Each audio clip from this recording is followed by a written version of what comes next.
morning in February. You don't know how many folk you're going to get. It's lovely to see that so many of you have responded. My name is Tim Stratford. I'm fortunate enough to be the Dean at this cathedral. And we're trying to be a brave place and push the boat out at the moment and do some things that are gently provocative in Chester. I've been here for about 8 years now. One of the things I learned very quickly about the city is we tend to steer clear of the provocative. So we're trying to be gently provocative, and there's a whole host of events and installations in our program over the course of this year. One of the gentlest that we have done is to bring Luke Jerram's The Moon into the cathedral. I don't know whether any of you have seen it other than having come in today, but whilst it was being installed last week, I just walked past and it looked like the actual moon was there in completely the wrong place. So it just jars us and makes us think again about our world and our universe and how it has come to be. And I hope that we will be taking your thoughts through that this morning. That's all I wanted to say by way of welcome. I'm going to ask my colleague now, Anthony Lee Smith, who's the Canon Missioner at this cathedral, to introduce the lecture and our lecturer. Anthony, thank you. Thank you, Tim. Yes, it's my great privilege this morning to introduce the Revd Professor David Wilkinson. David is a professor in the Department of Theology and Religion at the University of Durham, where until just a couple of years ago he was also principal of St. John's College. And it was there at St. John's that I had the great pleasure of being taught by David while I was training for ministry in Durham. And brilliant communicator that David is. He had the challenging task of teaching us all how to preach, which was a wonderful experience for us. As well as being a Methodist minister, David has PhDs in both astrophysics and systematic theology. He's a regular contributor to Radio 4's Thought for the Day, so you may well have heard him there, and he has lectured and written widely on the relationship between science and religion and popular culture, from extraterrestrial intelligence to Star Wars. His recent books include God, Stephen Hawking, and the Multiverse, as well as How Does God Act in the World? And I know David has copies of his books, which he will mention later. David, we are delighted that you are here with us under Luke Jerram's spectacular Museum of the Moon. I don't know whether you've been able to speak under the moon before. I quite like this, but it's really wonderful to have you here with us, and we're looking forward to hearing what you have to share with us on that subject of From the Earth to the Moon and Beyond, Human Beings in Cosmic Perspective. Thank you. Let's give David a round of applause. Thank you.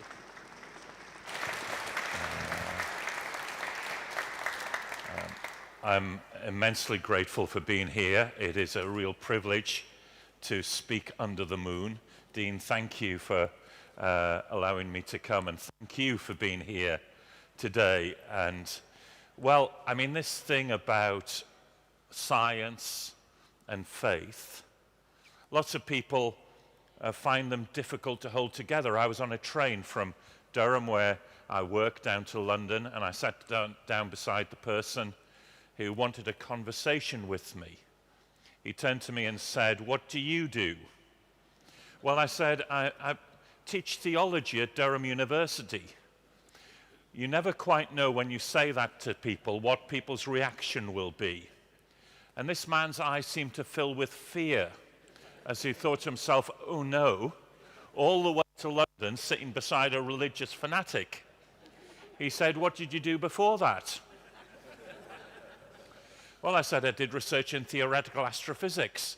This time his eyes glazed as he thought it was, but he knew it was something to do with science, and so he asked me the question, how can you be a scientist and a Christian? Now, of course, theoretical astrophysics is very easy, isn't it? It's twinkle, twinkle, little star, how I wonder what you are. That's what astrophysics is. The only trouble is that astrophysicists reply, up above the world so high, a contracting ball of hot hydrogen gas undergoing nuclear fusion. What we're going to do today is take some of the experiences of engaging with the moon to talk about the bigger questions of who we are in cosmic perspective. And as I said, for some people, holding together Christian faith, and I come to speak about, and from the perspective of Christian faith, forgive me, that's not to say that Christian faith is the only engagement that one can have with science. There are other faith communities that can do that, but my own background is as a Christian theologian. We're going to say, can we actually find out a bit more about the nature of the universe, what it means to be human, and perhaps the nature of God? And I'm going to speak for a little bit, and then we'll have questions and answers, criticism, comment. You can even throw things at me if you want to. But I don't have the answer to every question here. Just a couple of weeks ago, I was in Caltech in Pasadena, the place for some of you where the Big Bang Theory, the comedy series, is based. Do you know that series? And it's all about a science nerd, Sheldon Cooper, and there's a spin-off series called Young Sheldon. And Young Sheldon is about the boyhood adventures of this science nerd. And in Young Sheldon, he makes a relationship, he has a dialogue with his local Christian minister, Pastor Jeff. This is one of the interactions between young Sheldon and Pastor Jeff.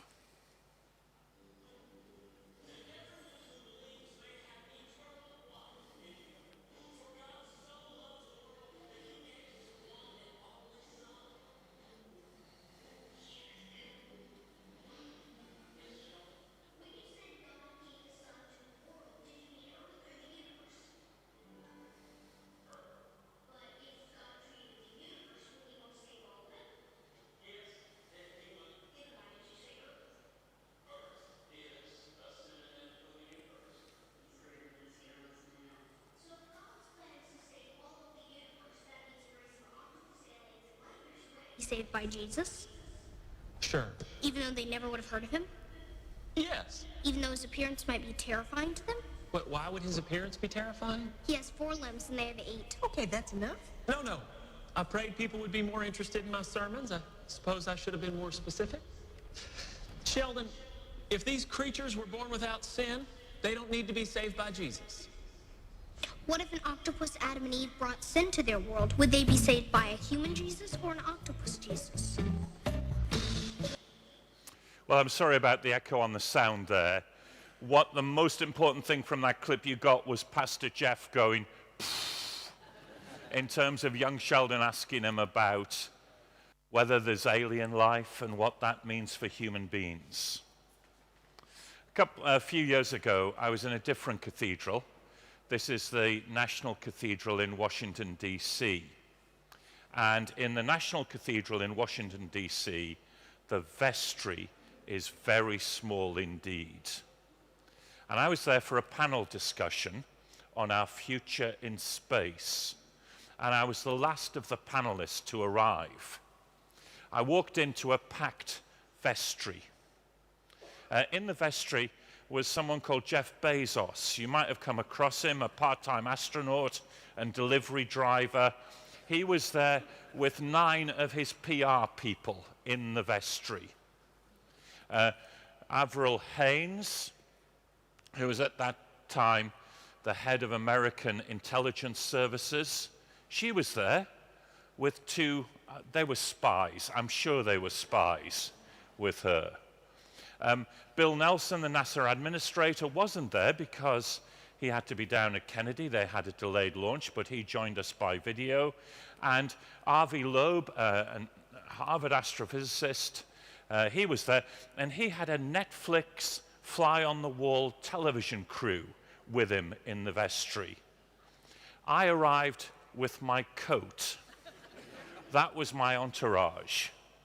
And for the evening, we talked about our future in space.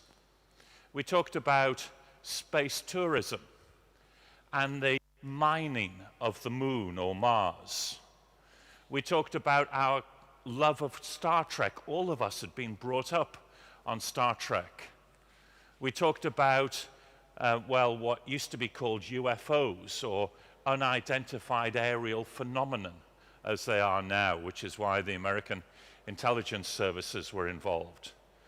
And Avi talked about whether there are artifacts from distant civilizations passing through our universe. And it was interesting that they wanted theology to be part of the conversation. And it was interesting that we were holding this discussion in the National Cathedral. Because if you've ever been to the National Cathedral, they also have the moon in the National Cathedral. Not like this.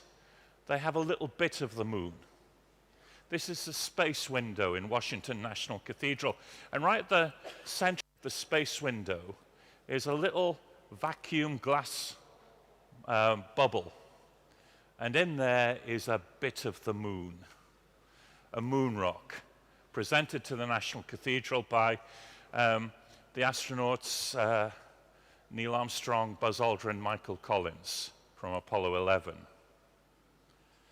And so what I'm going to suggest to you is that science itself raises some interesting questions.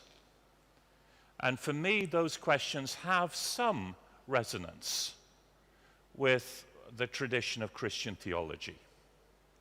So let's get started. Because as I gaze at the moon, as I gaze at the heavens, there are certain things that make me wonder. And the first is this, and it's extremely profound. So are you ready just to hear this? The universe is big. Now you might be saying, why have they brought this bloke all the way from Durham to tell us that the universe is big? That's obvious, isn't it? Well, actually, it's a non-trivial thing about the universe. On Christmas Eve in 1968, Apollo 8 came round the back of the moon, and NASA said to the astronauts, do something for Christmas Eve.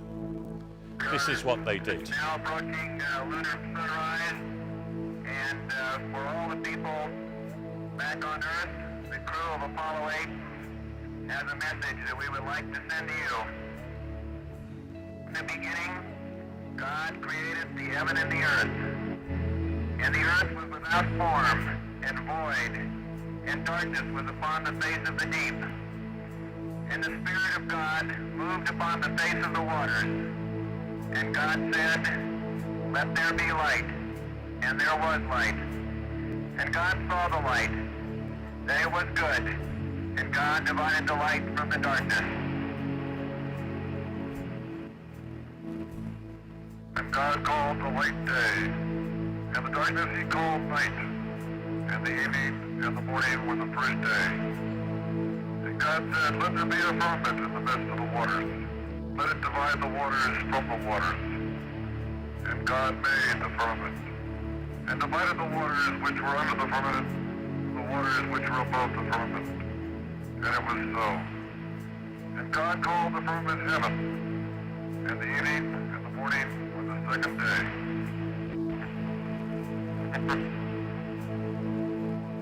God said, let the waters under the heaven be gathered together into one place, and let the dry land appear, and it was so. And God called the dry land earth, and the gathering together of the waters called he seas. And God saw that it was good. And from the crew of Apollo 8, we close with good night, good luck, a Merry Christmas, and God bless all of you on the good earth. Now NASA got itself into hot water over that.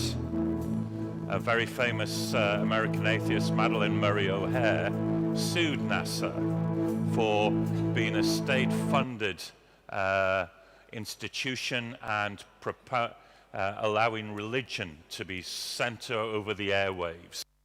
In fact, the lawsuit was thrown out because American courts, I quote, did not feel they had jurisdiction over space. Although there may be a president now who feels differently about it. Now, the distance to the moon is about 240,000 miles. By the way, I read on Wikipedia that that's the average distance that a human being walks in their lifetime. I have no idea how that's calculated, but if I read it on Wikipedia, it must be true. About 240,000 miles to the moon, but as the Hitchhiker's Guide to the Galaxy sometimes said, that's just peanuts to space.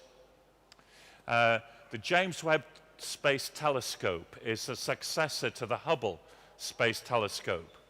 And these were some of the first pictures from the Webb telescope. The journal Nature had astronomers are in awe of this. Well, astronomers are often in awe of things. This is the first picture released from the James Webb Space Telescope. Don't worry about the stars with the lines coming out of them in the forefront. I mean, they're interesting, but they're not that interesting. On this picture, do you see those little orange smudges, blobs of light? So they are galaxies. And those galaxies contain typically about 100 billion stars. How many galaxies are there in the universe? About 100 billion.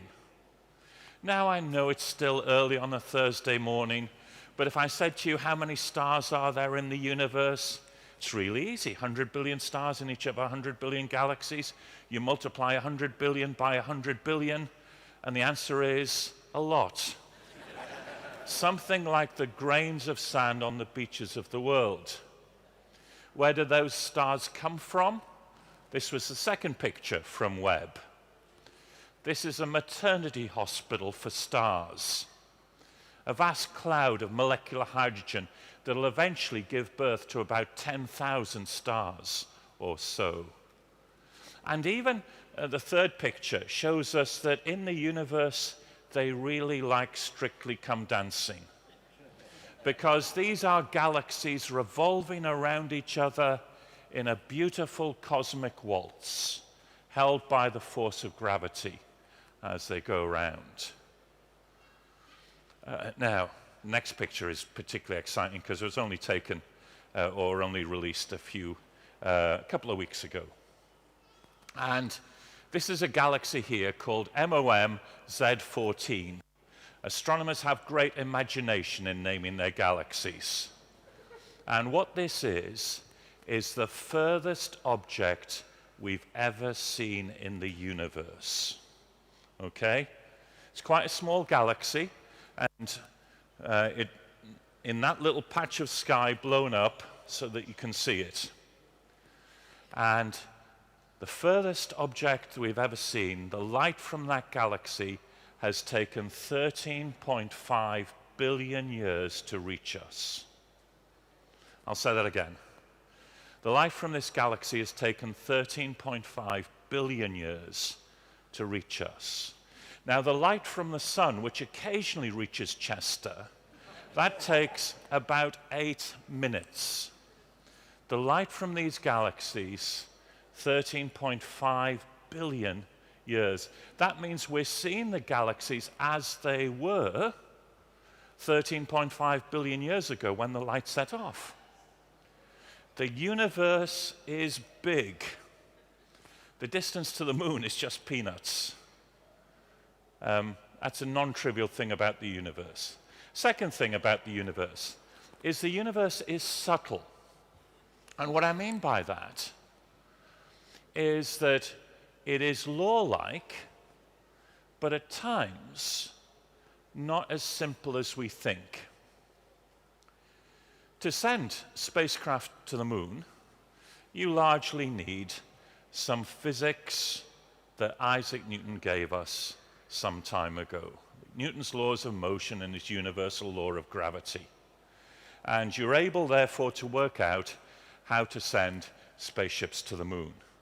And as you know, at the moment, with the Artemis program, NASA is starting to get to the stage of going back to the moon. And the physics that you need to do that is fairly straightforward. But it needs a bit of mathematical work.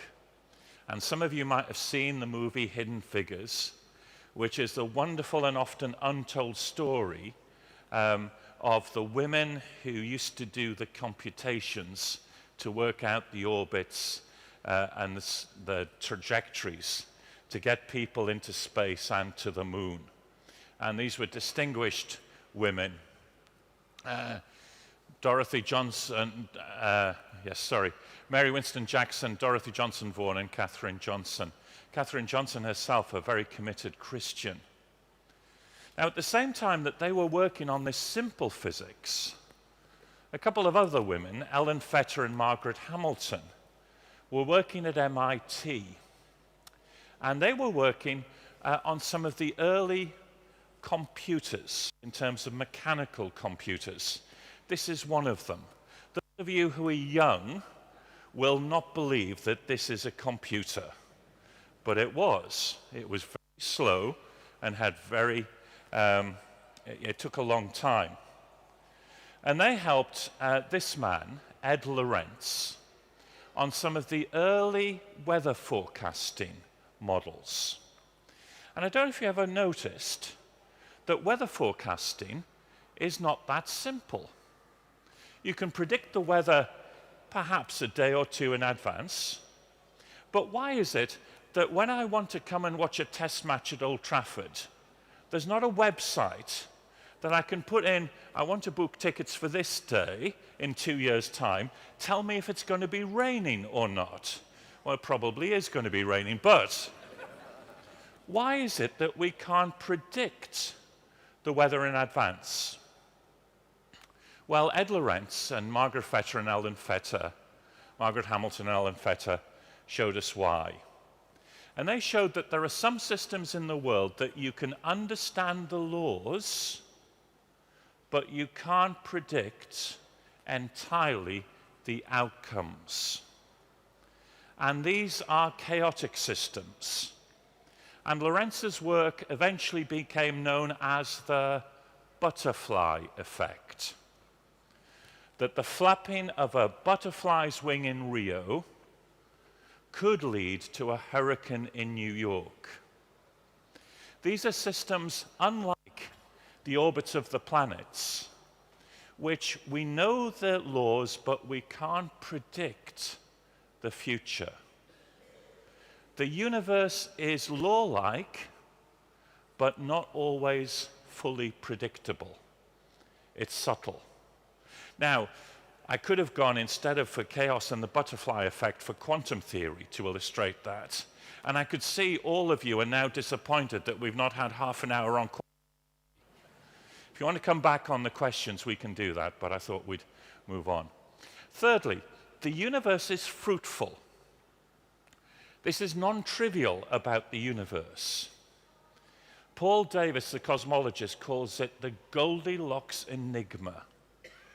Why is it that people like you and I exist? Self-conscious, intelligent, carbon-based life forms.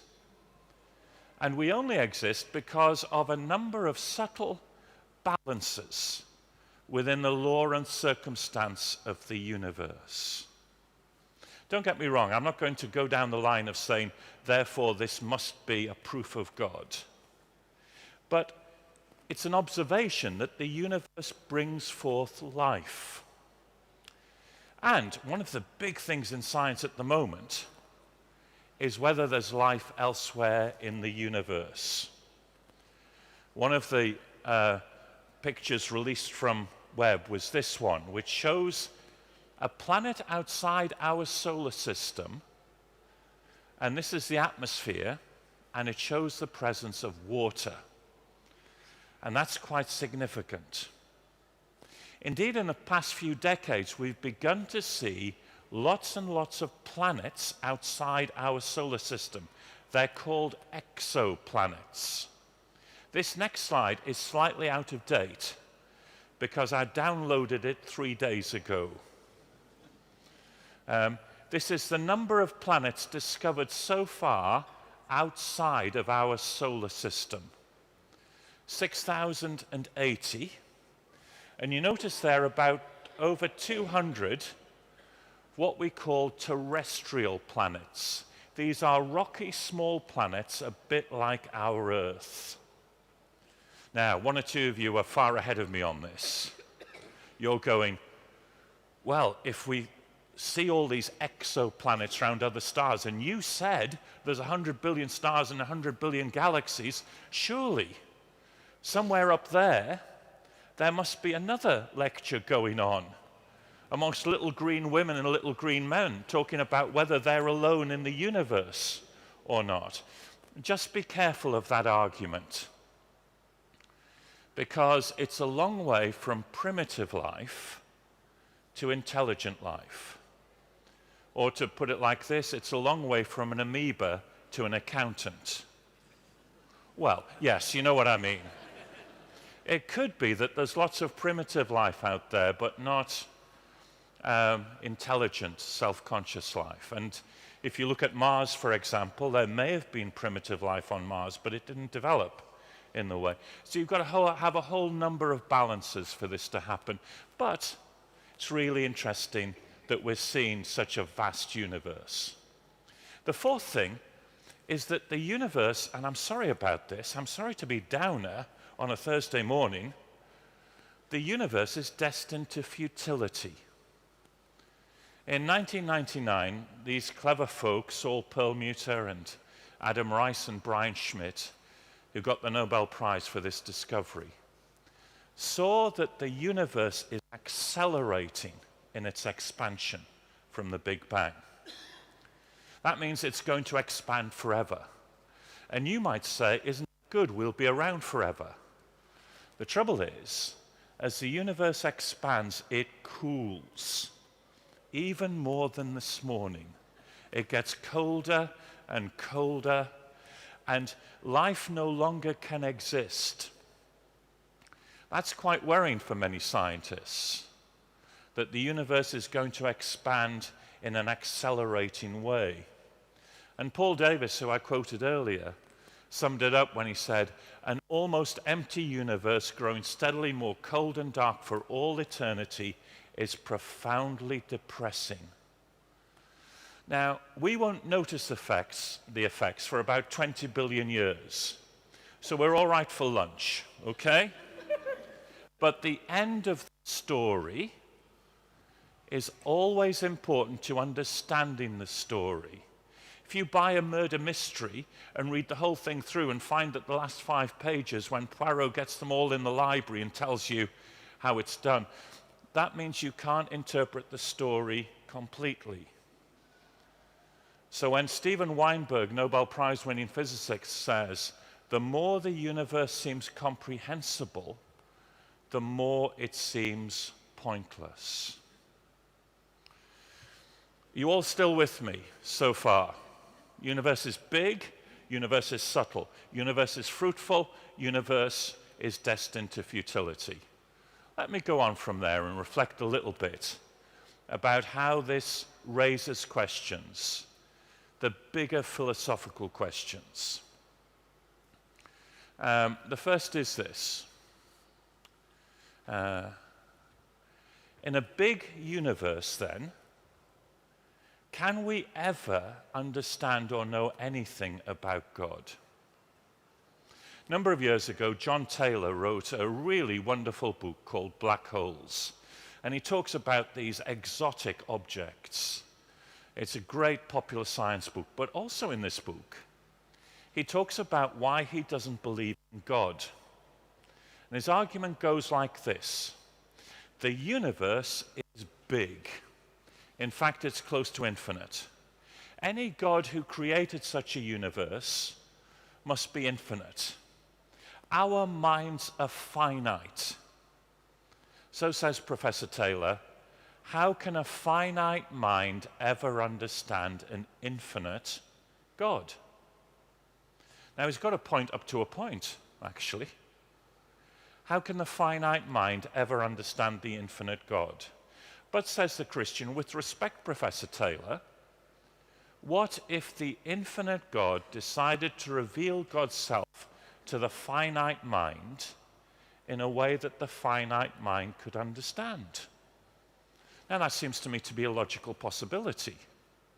In fact, for the Christian faith, it's the central tenet that God has spoken of God's self, that we know God not because we work God out through logic and the universe, but that God has spoken of himself. And for the Christian faith, as the book of Hebrews says, God has spoken in many and various ways, but supremely in his Son, Jesus.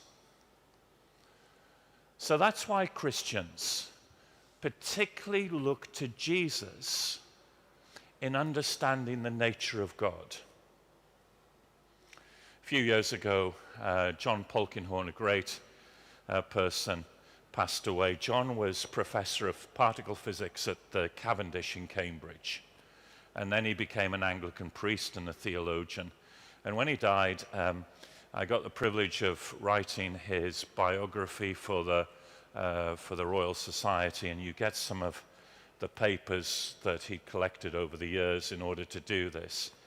And although I'd seen this quote in one of his books, I saw it in his own handwriting.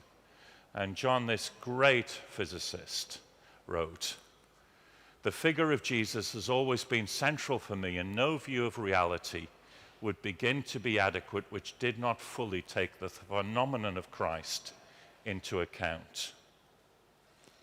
Or as Jim Irwin on Apollo 15 said, "God walking on the earth is more important than man walking on the moon." We see what God is like because God has, as John's gospel would say, become a human being and moved into our neighborhood. That's how we understand, say Christians, such a God who created such a big universe. The second thing is about a subtle universe and how can God act? Because you remember Isaac Newton, don't you? And if you were posh in the 17th century, in your drawing room, you would have one of these. It's a wind-up toy. It's called an orrery. And you wind it up and you see where the planets were in the past and where they'll be in the future. Because Isaac Newton had given us a picture of the universe in terms of the orbit of the planets, which said it's a bit like a clock, a mechanism, a mechanistic universe. And the trouble with a mechanistic universe is if everything is picturable and predictable, then how can God do anything in the universe apart from wind it up at the beginning? And so many people began to believe that God was simply the God who started off the universe and then went for a cup of tea, not to have anything more to do with it. After all, if I have a perfect watch like a Rolex, which I'll never have, the last thing I want with a perfect watch is to keep taking it back to the watchmaker for it to be corrected. And so many people began to think that science rules out God being able to do things in the universe. The trouble is that, remember what I said, the Newtonian picture is good for some things, but doesn't give us a complete description of a universe which is both supple and subtle. For me, science does not rule out that God can do unusual things, what the Christian Bible talks about as signs and wonders. And we've got to be careful of that argument. The third thing is, in a fruitful universe, what are human beings?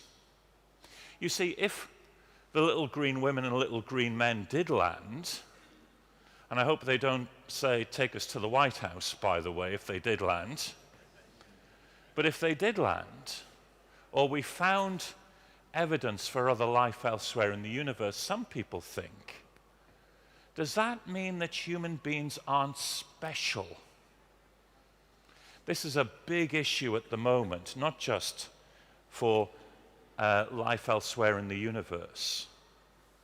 If my computer begins to become self-conscious, what does that mean for human beings? If, as I understand my human genome, by the way, I share 67% of my genetic makeup with cauliflower. You can tell that by looking at me, by the way. What makes human beings different or special? Now, often we've said that human beings are special and different because we're alone. Actually, in the 15th century, a Christian theologian called Nicholas of Cusa, and Christian theologians, by the way, had been at the forefront of thinking about other worlds because they said God can create whatever God wants to. Who are we to say that God hasn't created other beings and elsewhere in the universe? But Nicholas of Cusa said, the thing that makes us special as human beings is not that we're alone in the universe or that we're at the center of the universe. What makes us special is the gift of relationship that God has given us. You see, I mean, when I sit down with my family at home, I don't need to sit at the head of the table to feel special. I don't need to be the only one sitting at the table with my family kind of, out of the way. I can sit wherever I want at the table because I know I'm loved. There's a relationship. Do you see what I'm trying to say? God has reached out to human beings, and we see that love embodied in Jesus. And that means that there could be other life elsewhere in the universe, but it doesn't mean that we're not special. And if you know the Old Testament, the Psalms, the psalmist struggles with this in Psalm 8. He says, when I look at the heavens, the moon and the stars, which you have created, what are human beings that you're mindful of them? And the psalmist actually responds not by saying, because we're the only ones. The psalmist goes on to talk about how God has given us a gift of intimate relationship, a gift of responsibility. It's in that gift that the answer to our cosmic identity is found. And then the fourth thing, a universe of futility. Is there hope? Remember Paul Davis? An accelerating universe is profoundly depressing, he says. Now, where does hope come from? Well, if you're a Star Trek fan, any Star Trek fans here? You'll know that Gene Roddenberry believed in what we sometimes call the myth of human progress. Roddenberry believed that science and technology would lead to a new utopia for human beings. That's why on the bridge of the Starship Enterprise, you had people from all different nations and ethnic backgrounds, and everything was well. Apart from one or two Klingons, apart from time to time, but science and technology had led to a new utopia. Christians don't believe that. Christians believe that hope is to be found in the resurrection of Jesus Christ.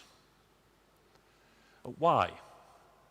Well, partly, God doing something with the body of Jesus, transforming it, resurrecting it, is an affirmation of this creation. It means that the material world, and that's important to me as a physicist, is important to God. The resurrection also gives us evidence that God acts in the world. And the resurrection is a model for that which is to come, as Paul would say in 1 Corinthians, the first fruits of that which is to come.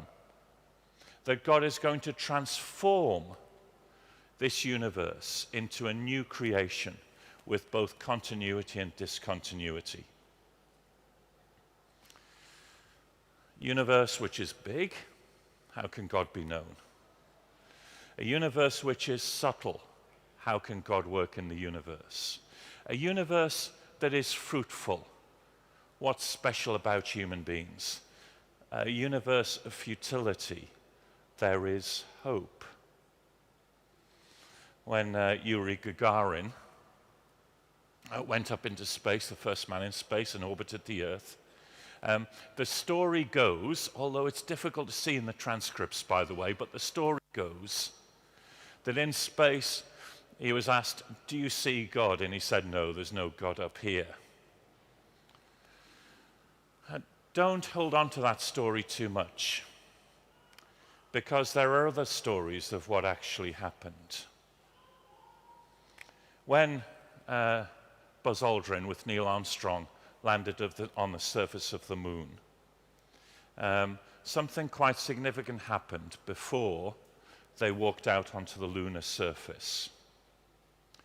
Aldrin called for radio silence as we just together thought about the achievement that had happened.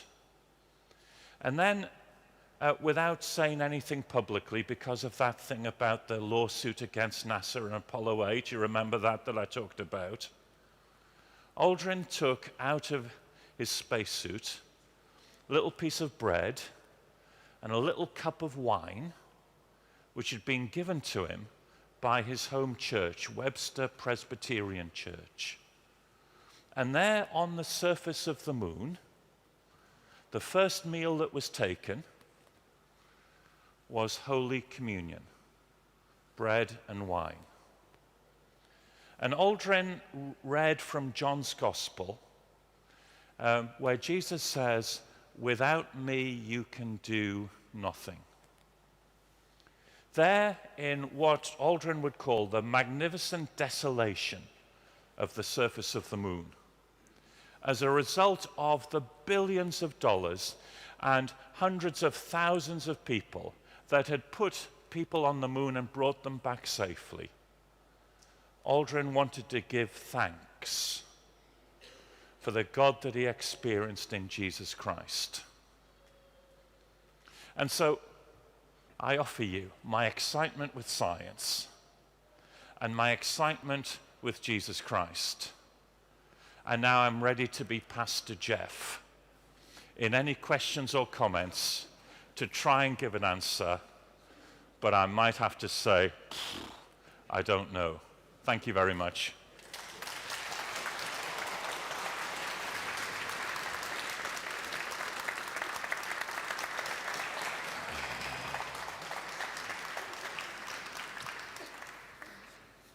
Thank you so much, David. So, yes, have we got any young Sheldons here that would like to ask a question of David based on what you've heard today?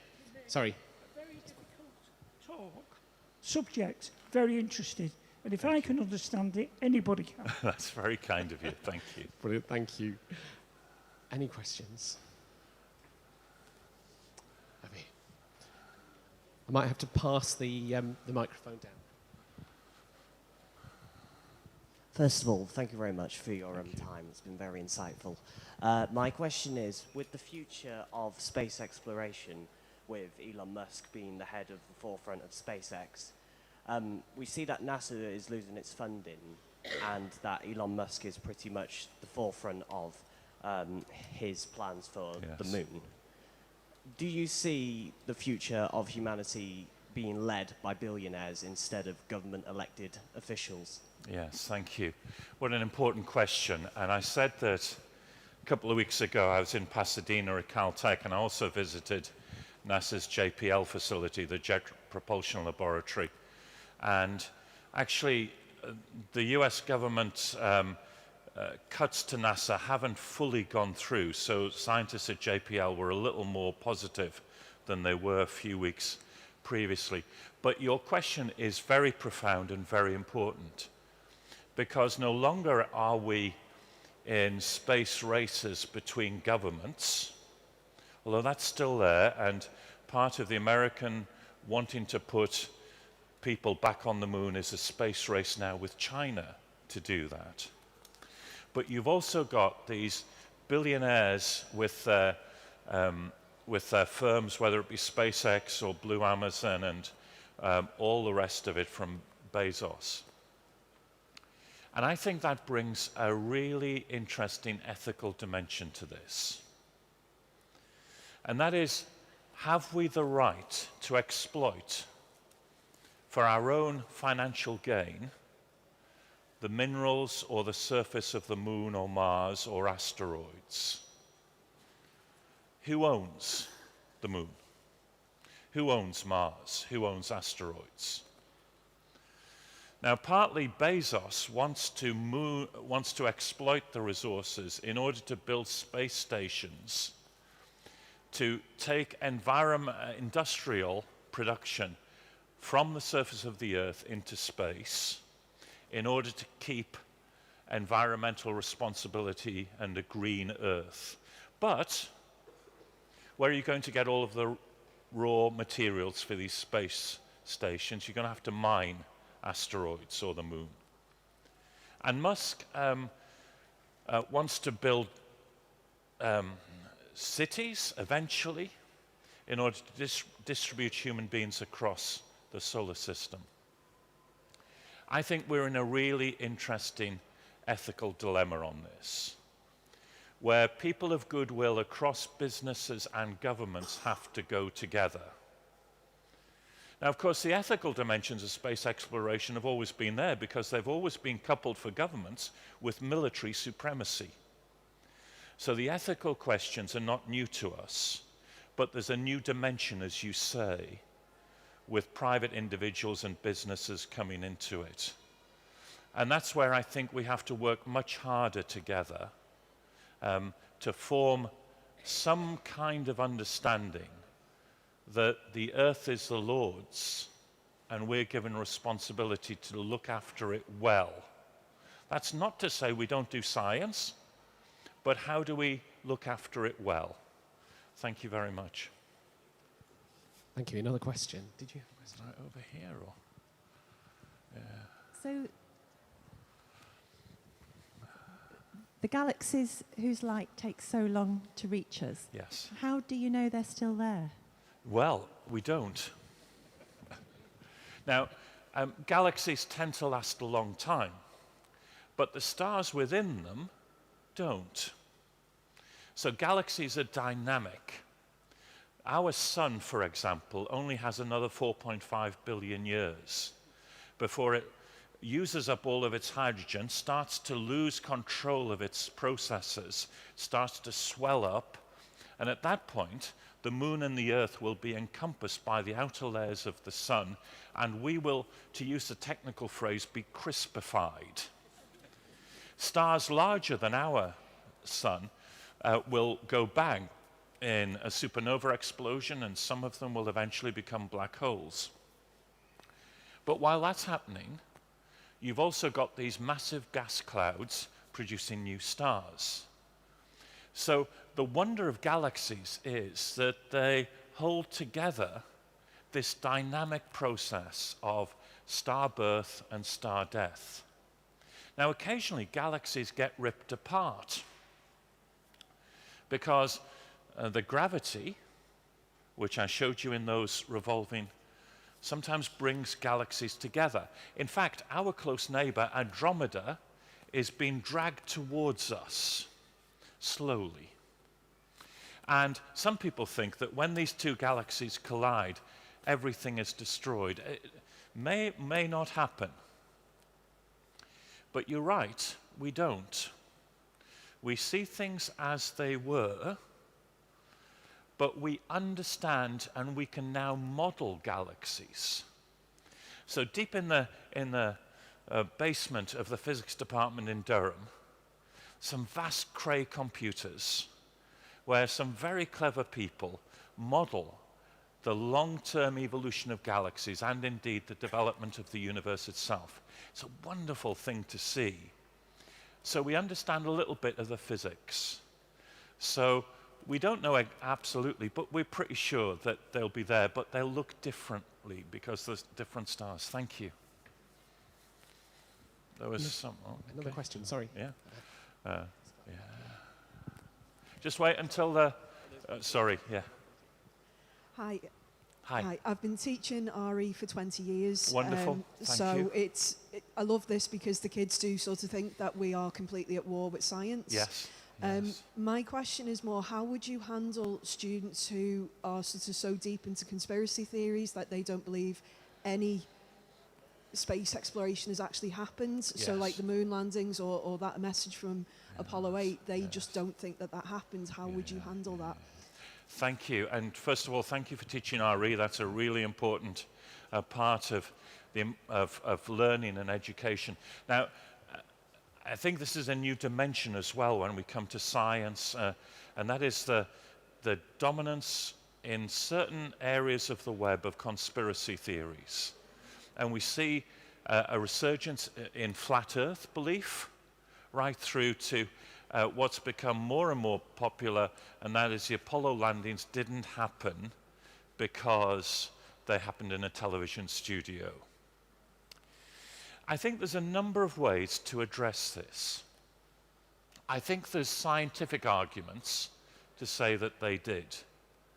So we could go outside and we could get a laser and we could point it at the moon and we could hit that laser off a mirror that had been left there by the Apollo astronauts, and we could measure the laser coming back to us, and we could actually demonstrate that there's a mirror there left by the Apollo astronauts. But for some people, the science actually is not the most important thing. Understanding the philosophical and sometimes political agendas behind some of these conspiracy theories is really important. And for some of these conspiracy theories, it's an anti-science, anti-expert agenda that's going on, a distrust of science and a distrust of experts. Now that's where RE teachers are very important in understanding the cultural context of what is producing this. And so you've got to take that into account.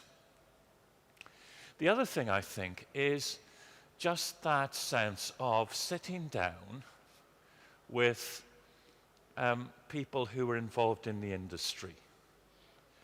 The time of the anniversary of Apollo 11, I was sharing a panel with a man called Paul Lembo.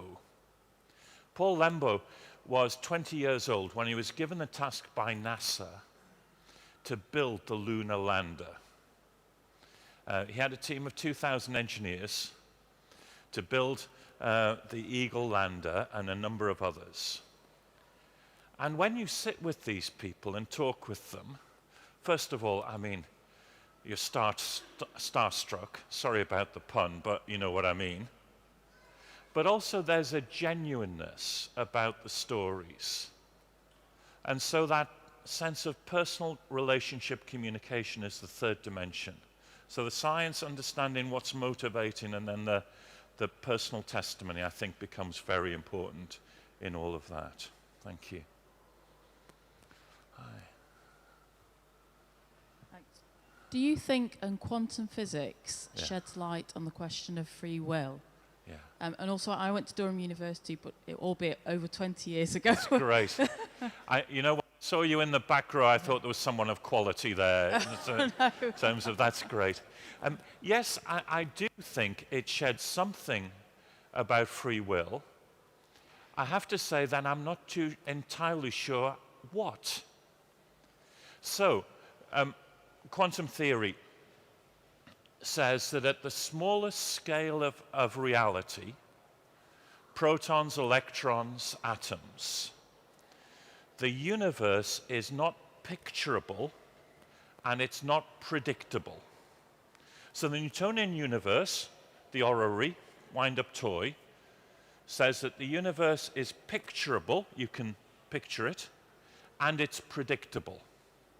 Quantum theory, discovered from the 1920s onwards, says that the universe is not like that. And if I have an electron, I can either know how it's moving or where it's at, but I can't know both. It's simply a probability distribution. Now, a number of things follow from quantum theory. The first is, I think it undermines the mechanistic universe. And many people use the mechanistic universe not just to rule out God, but also to rule out free will. Second, it gives us some kind of space of unpredictability in which it might be that free will or the action of God is located. I'm hesitant about going too far on that because of what's called the measurement problem in quantum theory. And that is that how does the uncertainty at the small scale translate into solidity at the everyday scale? I mean, this stage is made up of atoms.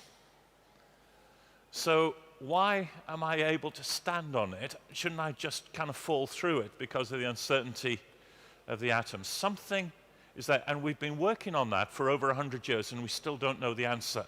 How the small scale is related to the everyday scale. But the third thing that comes from it, which John Polkinghorne often used to say, is quantum theory breaks the tyranny of common sense. Now, common sense is a very useful thing, particularly if you've got children. But it's not a very good guide to the nature of the world. Because common sense simply takes our small part of the world and normalizes our understanding. What Polkinghorne says is that quantum theory breaks the tyranny of common sense. So there are possibilities. So I'm sorry that's not a clear answer, but it's a very good question. Thank you. Yes. Thank you. So in Genesis, Yeah. we get God subjecting the creation to futility. New creation, new heaven, and new earth. What happens then to the futility? Do we get to reach God's original destination for us? Yes. Wonderful question again. Thank you so much. And my answer would be yes. In that God's purpose, I think, is always to new creation.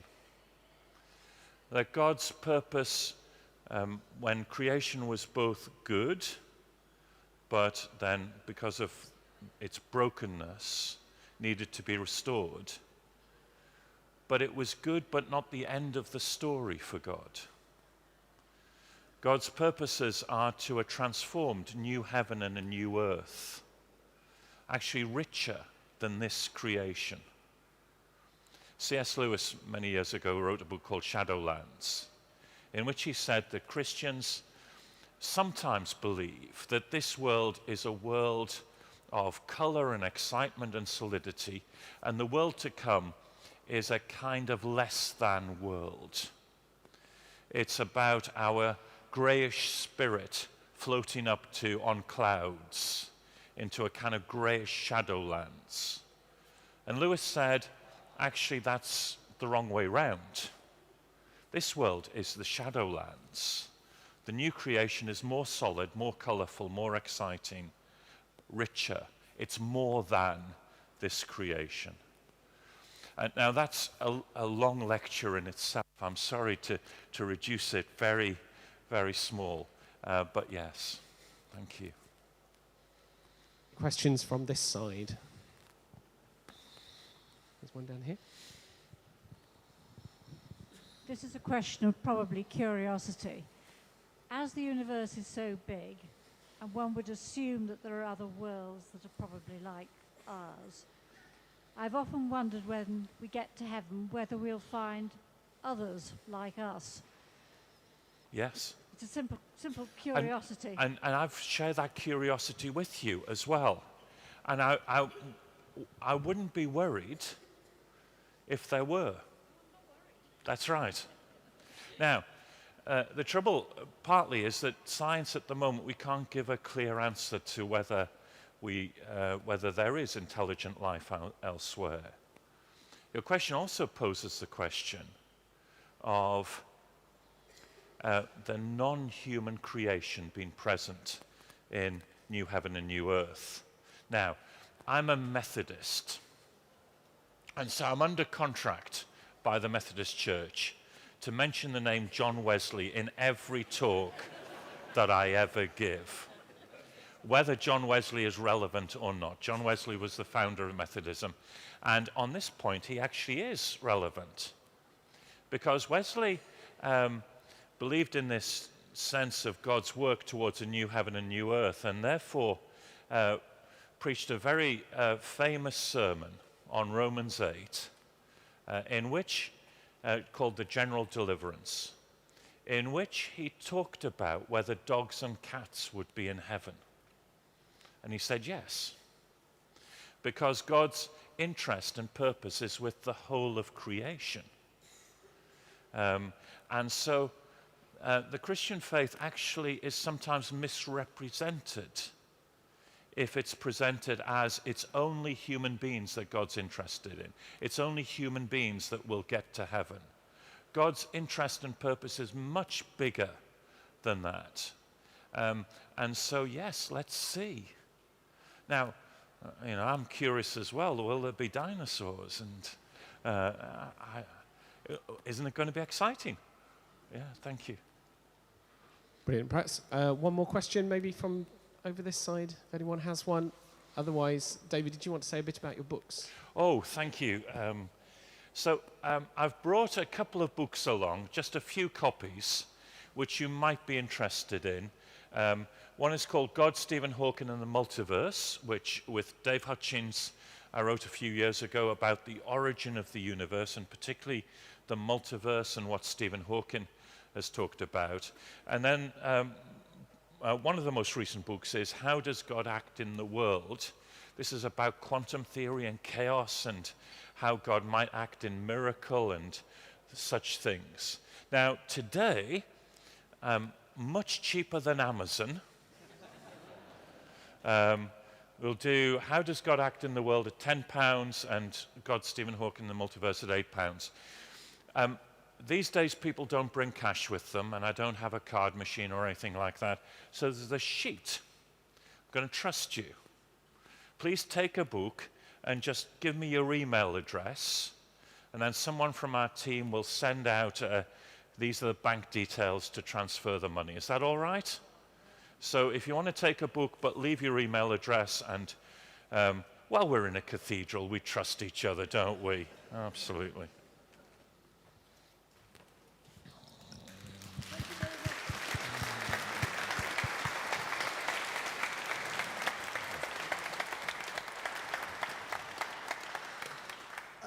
David, thank you very much.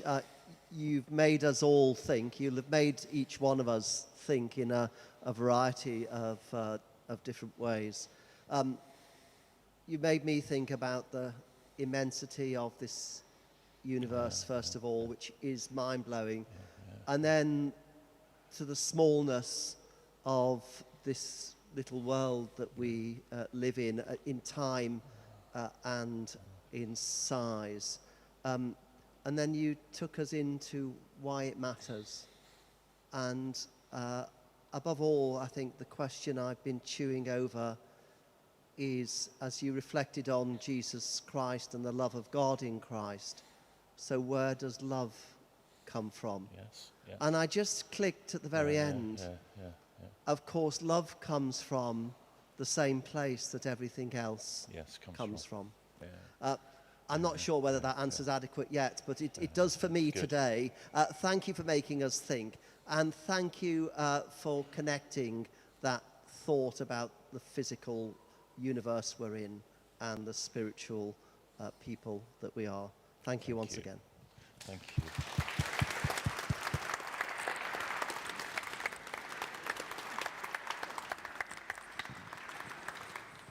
There are, of course, many other things in the programme of the Cathedral over the course of the year.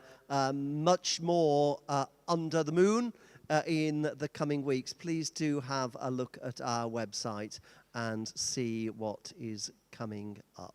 Thank you all for coming.